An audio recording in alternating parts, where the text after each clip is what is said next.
আসসালামু আলাইকুম ওয়া রাহমাতুল্লাহি ওয়া বারাকাতুহু। সুপ্রিয় শিক্ষার্থীবৃন্দ, আশা করি তোমরা সবাই ভালো আছো।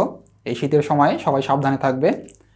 এখন আমরা বিগত ক্লাসে বিভাজ্যতার নিয়মে 2 দ্বারা এবং 3 দ্বারা কিভাবে সংখ্যাকে ভাগ যাইতে পারে আমরা সেগুলো দেখেছিলাম। আজকে আমরা আলোচনা করব 4 দ্বারা, 5 দ্বারা, 6 দ্বারা এবং 9 দ্বারা। তাহলে আমরা প্রথমে দেখব 4 দ্বারা কোন কোন সংখ্যা ভাগ যায়।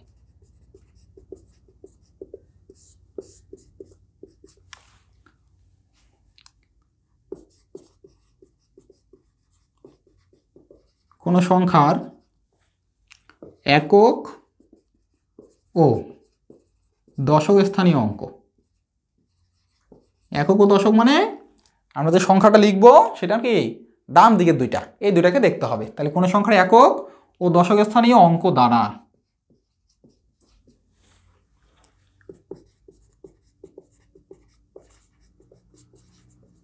গঠিত সংখ্যা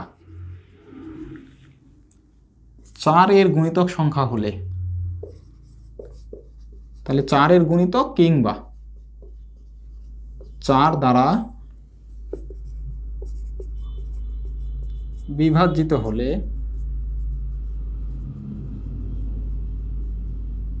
সেই সম্পূর্ণ সংখ্যাটি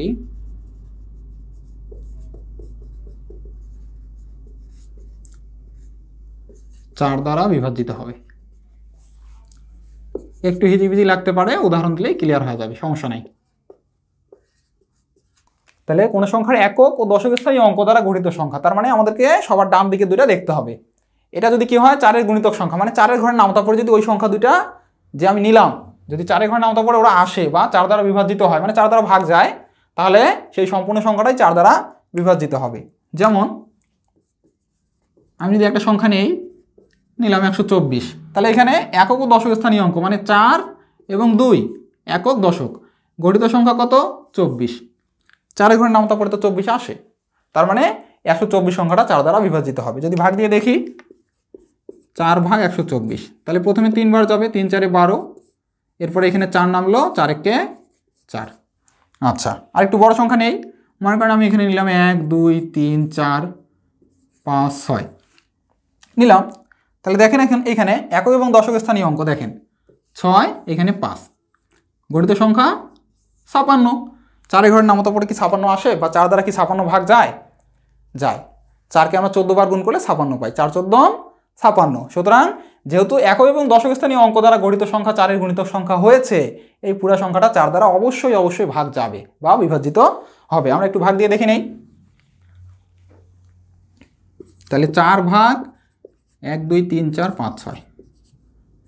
আচ্ছা, প্রথমে 3 বার, 3 4 12, এরপরে এখানে 3 নামবে, তাহলে 0 নেই, নিয়ে এখানে 4 নামলো, তাহলে এখন 4 আসতে 32, বিয়োগ করে 2, এখানে 5 নামলো, তাহলে কতবার যাবে 6 বার, 4 6 24, বিয়োগ করে এখানে 1 নামলো, এই 6 নামলো, 4 4 16। যত বড় সংখ্যাই হোক না কেন তোমাদেরকে জাস্ট ফলো করতে হবে একক এবং দশক স্থানীয় অঙ্ক। একক এবং দশক স্থানীয় অঙ্ক দ্বারা গঠিত সংখ্যা যদি 4 এর গুণিতক সংখ্যা হয় বা 4 দ্বারা বিভাজিত হয়, তাহলে পুরো সংখ্যাটা অবশ্যই 4 দ্বারা বিভাজিত হবে। এবার আমরা দেখব 5 দ্বারা কিভাবে বিভাজিত হবে।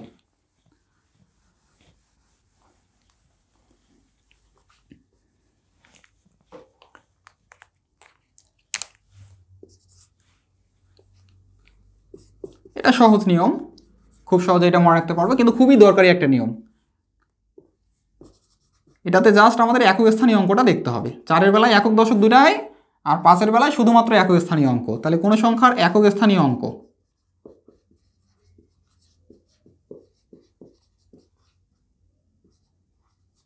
যদি 0 অথবা 5 হয়,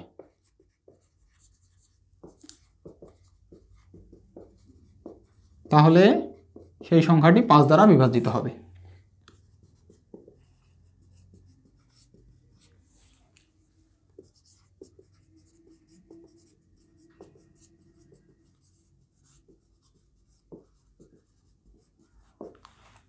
যেমন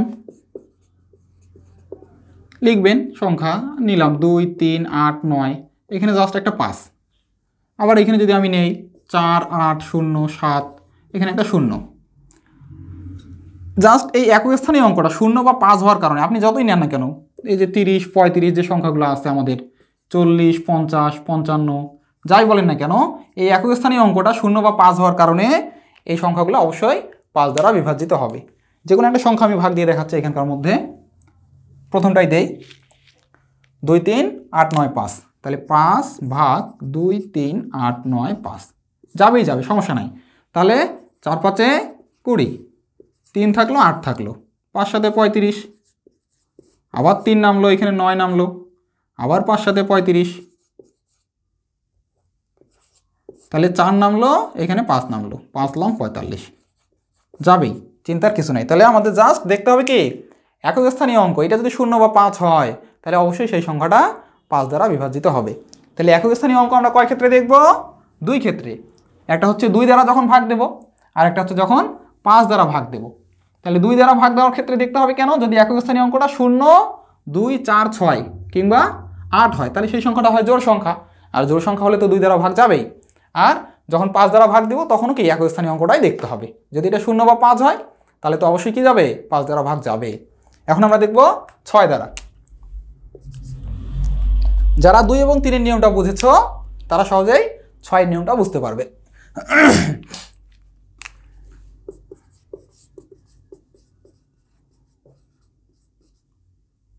যদি কোনো সংখ্যা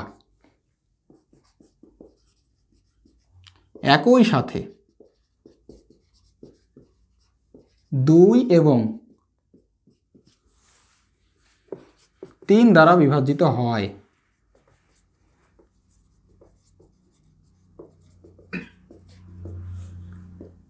তবে সেই সংখ্যাটি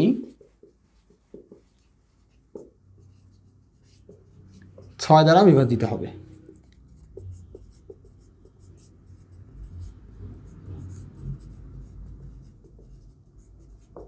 আচ্ছা, যেমন আমি একটা সংখ্যা লিখেছিলাম তখন কত, 132, 1, 3, 2।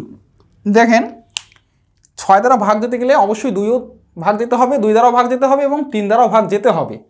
তো যেহেতু এর একক স্থানীয় অঙ্কটা 2, তার মানে এটা 2 দ্বারা ভাগ যাচ্ছে, আমি নিশ্চিন্ত হইলাম। এখন 3 দ্বারা কখন ভাগ যাবে, আমাকে অঙ্কগুলো যোগ করতে হবে। তাহলে এখানে 3টা অঙ্ক, 1 + 3 + 2 যোগ করে আসতেছে 6। যেহেতু 3 এর ঘরের নামতা পরে 6 আসে, তার মানে অবশ্যই সংখ্যাটা 3 দ্বারা ভাগ যাবে। তাহলে যেহেতু এটা 2 দ্বারা ভাগ যাচ্ছে এবং 3 দ্বারা ভাগ যাচ্ছে, এই জন্য এটা আবার 6 দ্বারাও ভাগ যাবে। অর্থাৎ কোনো সংখ্যা একই সাথে 2 এবং 3 দ্বারা ভাগ গেলে তবেই সেটা 6 দ্বারা ভাগ যাবে। মনে করো এখানে আমি এমন একটা সংখ্যা নিয়েছি যেটা শুধুমাত্র 3 দ্বারা ভাগ যায় কিন্তু 2 দ্বারা যায় না, তখন আবার 6 দ্বারা কিন্তু ভাগ যাবে না। আবার 2 দ্বারা ভাগ যায় কিন্তু 3 দ্বারা যায় না, তখন কিন্তু আবার 6 দ্বারা ভাগ যাবে না। আমরা যদি এটাকে 6 দ্বারা ভাগ দেই তাহলে প্রথমে 6 × 2 = 12, বিয়োগ করে 1, 2, আবার 6 × 2 = 12। একটা বড় সংখ্যা নেই, 5, 6, 8, 9, 8, 9, 17, 17 আর 6 23, 23 আর 5 28, 28, এখানে নিলাম 8। আরও যদি বড় নেই, আচ্ছা থাক, এটাই আগে ভাগ দিয়ে দেখি। তাহলে 5, 6, 8, 9, 8, যেহেতু একক স্থানীয় অঙ্কটা 8, তার মানে এটা জোড় সংখ্যা, 2 দ্বারা ভাগ যাবে নিশ্চিন্তে। এখন অঙ্কগুলো যদি যোগ করি, 5 + 6 + 8 + 9 + 8, 8, 9, 17, 17 আর 8 25, 25 আর 6 31, 31 আর 5 36। তাহলে যেহেতু 3 ঘর নামতা পড়ে 36 আসে, তার মানে এই পুরো সংখ্যাটা অবশ্যই কত দ্বারা ভাগ যাবে, 3 দ্বারাও ভাগ যাবে। যেহেতু 3 দ্বারা এবং 2 দ্বারা একই সাথে ভাগ যাচ্ছে, এই জন্য এই সংখ্যাটা আবার 6 দ্বারাও ভাগ যাবে। আমরা এখন দেখব ভাগ দিয়ে। তাহলে 6 ভাগ 56, 8, 9, 8।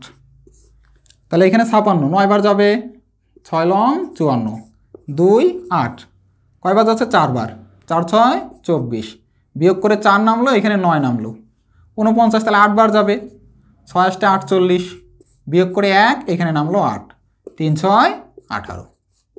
এই তাহলে যে কোনো বড় সংখ্যাই হোক না কেন আমাদের জাস্ট ফলো করতে হবে যেটা 2 দ্বারা এবং 3 দ্বারা একই সাথে ভাগ যাচ্ছে কিনা, যদি যায় তাহলে অবশ্যই 6 দ্বারা ভাগ যাবে। আমাদের আরেকটা নিয়ম আছে, সেটা হচ্ছে 9 দ্বারা।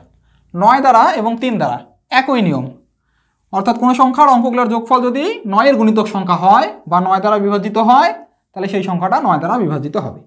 3 দ্বারা যেমন ছিল যে কোনো সংখ্যার অঙ্কগুলোর যোগফল যদি 3 এর গুণিতক সংখ্যা হয় কিংবা 3 দ্বারা বিভাজিত হয়, তাহলে 9 এর ক্ষেত্রেও একই নিয়ম, একই লেখা, শুধুমাত্র 3 এর জায়গায় এখন 9।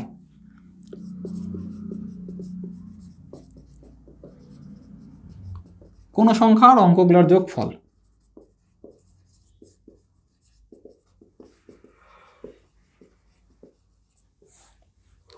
নয়ের গুণিতক সংখ্যা হলে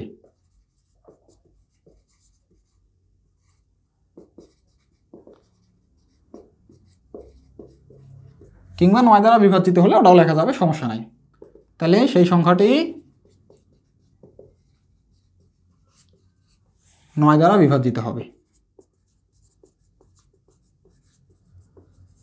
তাহলে 9 গুণিতক কোনগুলা? 9, 18, 27, 36, 45 এগুলা। তাহলে আমি যদি এখন কোনো একটা সংখ্যা লিখি, যেমন একটু আগে আমরা লিখছিলাম যে 5, 6, 8, 9, 8, তাহলে এই সংখ্যাগুলো যোগ করলে কত হয়েছিল? 36। যেহেতু 9 ঘরের নাম তারপরে 36 আসে, তার মানে এই সংখ্যাটা কত দ্বারা? 9 দ্বারা ভাগ যাবে। তার মানে এই সংখ্যাটা 2 দ্বারা ভাগ যাচ্ছে, এটাই 3 দ্বারা ভাগ যাচ্ছে, এটাই 6 দ্বারা ভাগ যাচ্ছে, এটাই আবার কি 9 দ্বারা ভাগ যাবে। দেখি তাহলে 5, 6, 8, 9, 8 ভাগ দেই। তাহলে 6 লং 54, বিয়োগ করে 2, 8, 28, 9 3বার যাবে, তাহলে 3 লং 27, বিয়োগ করে 1, এখানে হচ্ছে 9, 2বার যাবে, 9 দুগুণা 18, আবার 1, এখানে নামলো 8, আবার 9 দুগুণে 18। এই তো। তাহলে যদি কোনো সংখ্যার অঙ্কগুলোর যোগফল এখানে যোগ করলে কত আসবে? একটু আগে কিন্তু আমরা দেখছি 5 যোগ 6 যোগ 8 যোগ 9 যোগ 8, যোগফল আছে 36। এই জন্য এই সংখ্যাটা কত দ্বারা ভাগ যাবে? 9 দ্বারা ভাগ যাবে। আবার একটা ছোটো সংখ্যা যদি আমরা নেই, মনে করেন 45, এটা সহজ কথা। তাহলে 45-এ দুইটা অঙ্ক, 4 আর 5 যোগ করলে হবে 9, 4 যোগ 5 9। তাহলে যেহেতু 9 ঘর নামতা পরে আমার কি 9 আসে, 9 কে 9, এই জন্য 45 সংখ্যাটা কিন্তু 9 দ্বারা বিভাজিত হবে। আবার যদি 3 অঙ্কের একটা নেই, মনে করেন আমি এখানে নিলাম 6, এখানে নিলাম 0, এখানে নিলাম 1, আবার নিলাম 1, তারপরে নিলাম 3, 5, 5, 6, 11, এখানে নিলাম 7। তাহলে আমরা কিন্তু একটা সংখ্যা বানাই নিলাম শুধুমাত্র। তাহলে 6, 0, 1, 1, 3, 7। তাহলে এখন যোগফলটা কত? 6 আর 1 7, 7 আর 1 8, 8 3 11, 11 আর 7 18। যেহেতু 9 ঘর নাম তারপরে 18 আসে, এই সংখ্যাটা অবশ্যই কত দ্বারা ভাগ যাবে? 9 দ্বারা ভাগ যাবে। আমরা যে লিখলাম একটু যাচাই করে দেখি, যাবে, অবশ্যই যাবে, যেহেতু এটা 9 ঘর নাম তারপরে ওদের যোগফলটা আসেই। তাহলে 9 ভাগ 6, 0, 1, 1, 3, 7। তাহলে 60, 9 যাবে কয়বার? 6 বার, 6 লং 54, বিয়োগ করে 6, 1, আবার যাবে 6 বার, 6 লং 54, বিয়োগ করে এখানে 7, এই নামলো 1, 71। তাহলে যাবে কয়বার? 8 লং 72 হয়, তাহলে 8 বার যাচ্ছে না, 7 বার দিতে হচ্ছে, 7 লং 63, বিয়োগ করে এখানে 8, এখানে 3, এবার 9 9 81, বিয়োগ করে 2, 8 8 তো মিলে গেল, এখানে 7 নামলো, এবারে 3 লং হচ্ছে 27। যাবেই, অবশ্যই যাবে, যেহেতু কী হয়েছে? ওর অঙ্কগুলোর যোগফল 9 এর গুণিতক সংখ্যা বা 9 দ্বারা বিভাজিত হয়েছে। সুতরাং আমরা দেখলাম যে কিভাবে কোনো সংখ্যা 2 দ্বারা, 3 দ্বারা, 4 দ্বারা, 5 দ্বারা, 6 দ্বারা এবং 9 দ্বারা বিভাজিত হয়। আমাদের পরবর্তী ক্লাসে অঙ্ক করার সময় এগুলো অবশ্যই কাজে লাগবে, অবশ্যই অবশ্যই, যে কোনো ক্লাসের জন্য। সুতরাং তোমরা ক্লাসটা পূর্ণ মনোযোগ দিয়ে দেখবে এবং যেগুলো নোট করা দরকার অবশ্যই নোট করে নিবে। আমরা আগামীতে আরও ধামাকা ক্লাস নিয়ে আপনাদের সামনে উপস্থিত হব ইনশাআল্লাহ। ধন্যবাদ সকলকে, সবাই সুস্থ থাকুন।